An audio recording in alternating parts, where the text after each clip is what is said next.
എല്ലാവർക്കും സ്വാഗതം. ഇതുപോലെ കുപ്പിയുടെ ലോക്കായിട്ട് വരുന്ന റൗണ്ട് ഉണ്ടല്ലോ, അത് ഊരിയെടുക്കുകയാണ്. ഇത് വെച്ചിട്ടാണ് നമ്മൾ ചെയ്യുന്നത്.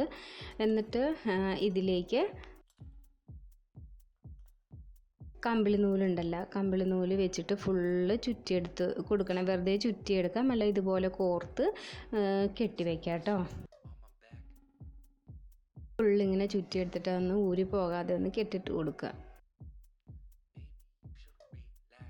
കെട്ടിട്ട് കൊടുത്തിട്ട് നമ്മൾ വേറൊരു കളറ് നൂലെടുക്കുക. ഞാനിപ്പോൾ ബ്ലാക്കും ബ്ലൂവും മാത്രമേ എടുത്തിട്ടുള്ളൂ. ഇതുപോലെ ചെറിയ പീസായിട്ട് കട്ട് ചെയ്തെടുക്കണം. ബ്ലാക്ക് കുറച്ച് ചെറുത് മതി. പിന്നെ ചെയ്യാൻ എളുപ്പത്തിന് ആദ്യം വലുതായിട്ട് കട്ട് ചെയ്തിട്ട് പിന്നെ കട്ട് ചെയ്ത് കളഞ്ഞാലും മതി. ഞാനിപ്പോൾ വെറുതെ വേസ്റ്റാക്കി കളയണ്ടല്ലോ എന്ന് വിചാരിച്ചിട്ട് ആവശ്യത്തിനുള്ള നീളത്തിൽ മാത്രമേ എടുത്തിട്ടുള്ളൂ. ഇനി ഇതുപോലെ നമ്മൾ ഇതൊന്ന് ഒട്ടിച്ച് കൊടുക്കുക. രണ്ടറ്റം ഒട്ടിച്ച് വെച്ച് കഴിയുമ്പോൾ ചെയ്യാൻ ഈസി ആയിരിക്കും. എന്നിട്ട് ഇതുപോലെ കോർത്തിട്ട് ഇതെല്ലാം കെട്ടി വെക്കുക.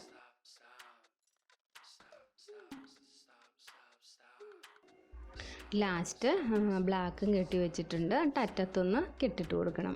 നമുക്കിത് വേണമെങ്കിൽ ചീപ്പും കൊണ്ട് ഇത് ഫുള്ള് ചീവി എല്ലാം നൂലാക്കി എടുക്കാം കേട്ടോ ഇതുപോലെ. പക്ഷേ ഞാനത് ഫുള്ള് ഒന്നും എടുത്തിട്ടില്ല, കുറച്ച് സമയം എടുക്കും അങ്ങനെ ചെയ്ത് വരാൻ വേണ്ടിയിട്ട്. അപ്പോൾ എന്നിട്ട് ഇത് നൂലിട്ടൊന്ന് കെട്ടിയിട്ട് കൊടുക്കുക. നീളത്തിലൊരു നൂലിട്ട് കെട്ടി കൊടുക്കുക. ഇനി വേറൊരു എളുപ്പത്തിൽ ഇങ്ങനെ ചെയ്യാൻ പറ്റും കേട്ടോ. നൂല് വെച്ചിട്ട് പെട്ടെന്ന് കെട്ടി എടുത്ത് കഴിഞ്ഞാൽ എളുപ്പം പണി കഴിയും. പക്ഷേ അത്ര ഭംഗി ഉണ്ടാവില്ല അത് കാണാൻ വേണ്ടി. നമ്മൾ എടുത്ത് കഴിയുമ്പോഴത്തേക്ക് നൂല് അങ്ങോട്ടും ഇങ്ങോട്ടും ഒക്കെ മറിഞ്ഞ് കിടക്കും. നമ്മളൊരു ഫോം ഷീറ്റ് എടുത്തിട്ടുണ്ട്. ബ്ലൂവും ബ്ലാക്കും തന്നെയാണ് എടുത്തിട്ടുള്ളത്, ഗ്ലിറ്ററിങ് ഫോം ഷീറ്റ്. അതിലേക്കൊരു CD വെച്ചിട്ട് ഞാൻ വരയ്ക്കുന്നത്. ആദ്യം ബ്ലൂവിലേക്ക് വരയ്ക്കുന്നത് ഒരു പകുതി ഭാഗമേ വരയ്ക്കുന്നുള്ളൂ. ഇപ്പോൾ CD ഇല്ലെങ്കിൽ അതേപോലത്തെ ഒരു കാർഡ്ബോർഡ് എന്തെങ്കിലും കട്ട് ചെയ്തെടുത്താലും മതി. ഈ ബ്ലൂ വരച്ചത് നമ്മളിങ്ങനെ കട്ട് ചെയ്തെടുത്തിട്ടുണ്ട്. ഇനി നമ്മൾ അടുത്തത് ബ്ലാക്കാണ്. ബ്ലാക്കിലേക്കും ഇങ്ങനെ വരച്ചെടുക്കുക.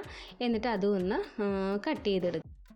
ഇത് വെച്ചിട്ട് വരച്ചെടുക്കുക. എന്നിട്ട് അതും കൂടെ കട്ട് ചെയ്തെടുക്കുക.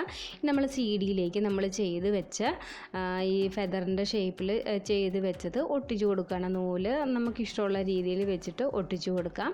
എന്നിട്ട് അടിയിൽ ബ്ലാക്ക് വെച്ച് കൊടുത്തു. എന്നിട്ട് മുകളിൽ ബ്ലൂ ഒട്ടിക്കുന്നേക്കാളും മുമ്പ് അത് തൂക്കിയിടാൻ വേണ്ടിയിട്ട് ആ നൂല് വെച്ചിട്ട് തന്നെ ഒരു കൊളുത്ത് പോലെ ഉണ്ടാക്കിയിട്ടുണ്ട്. ഇനി 2-3 കിളികളെ വെച്ചിട്ടുണ്ട്. ഒരു കിളി ബ്ലൂവും ബ്ലാക്കും ഞാൻ ഇതിന് വേണ്ടിയിട്ട് ഉണ്ടാക്കിയതാണ്. മറ്റേ 2 കിളികൾ ഇവിടെ നേരത്തെ ഞാനൊരു വർക്ക് ചെയ്തിട്ടുണ്ടായിരുന്നു. തെർമോക്കോളിൻ്റെ ബോളൊക്കെ വെച്ചിട്ട് ഒരു ട്രീ ഉണ്ടാക്കിയായിരുന്നു. അപ്പോൾ അതിന് വേണ്ടിയിട്ട് ഉണ്ടാക്കിയ കിളികളാണ്. ഇങ്ങനത്തെ കിളികളെ ചെയ്യുന്ന ഒരു വീഡിയോയും ഞാൻ ചെയ്തിട്ടുണ്ട് കേട്ടോ മുമ്പ്. അപ്പോൾ നിങ്ങൾക്ക് എല്ലാവർക്കും ഈ വീഡിയോ ഇഷ്ടമായെന്ന് വിചാരിക്കണം. ഇഷ്ടമെങ്കിൽ ലൈക്ക് ചെയ്യാനും കമൻറ്റ് ചെയ്യാനും മറക്കരുത്. ആദ്യമായിട്ട് കാണുന്നവരാണെങ്കിൽ എൻ്റെ ചാനൽ ഒന്ന് സബ്സ്ക്രൈബ് ചെയ്യുക. തൊട്ടടുത്തുള്ള ബെല്ലൈക്കൻ കൂടി ഒന്ന് എനേബിൾ ചെയ്യണേ. അപ്പോൾ അടുത്ത വീഡിയോയിൽ കാണാം. Thanks for watching.